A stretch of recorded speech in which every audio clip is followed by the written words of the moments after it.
Hello বন্ধুরা, তো আজকের মেনু হলো ডাল পুরি। এখন আমি ডাল পুরির জন্য আটাটা মাখবো।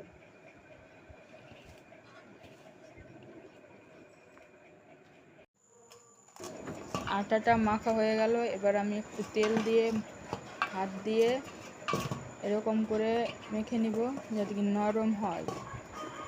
এবার আমি এটাকেও রেখে দিব।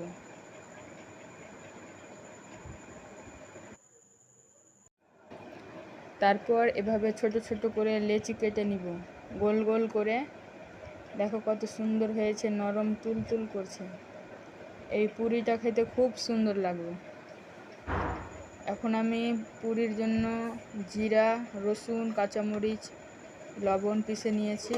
তারপরে দেখো ডালটা সিদ্ধ হয়ে গেছে। হাতে দেখিয়ে দিচ্ছি তোমাদেরকে, এই যে দেখো ডালটাও সিদ্ধ করে নিয়েছি। ডালটা একটু ফ্যানের হাওয়াতে রাখবো, একটু ভিজা ভিজা আছে তো তাই একটু ফ্যান জুড়ে আমি রেখে দিয়েছি। দিয়ে এখন এটা আমি গ্লাস দিয়ে চেপে নিব।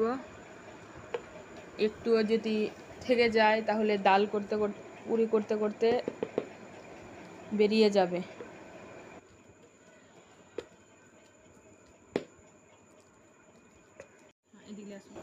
এবার আমি হাত দিয়ে এভাবে মশলাটা দিয়ে মিক্স করে মেখে নিব।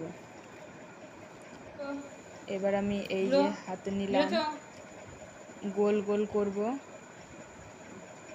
করে তারপরে এর মধ্যে ডালের পুরটা ভরে দিব। এরকম করে আমি সবটাই করে নিব। এই যে দেখো ডালের পুরটা কীভাবে ভরলাম আমি। এভাবে ভরে আমি বেলে নিয়েছি। বেলার পরে আমি এখন দিয়ে দিলাম ভাজার জন্য।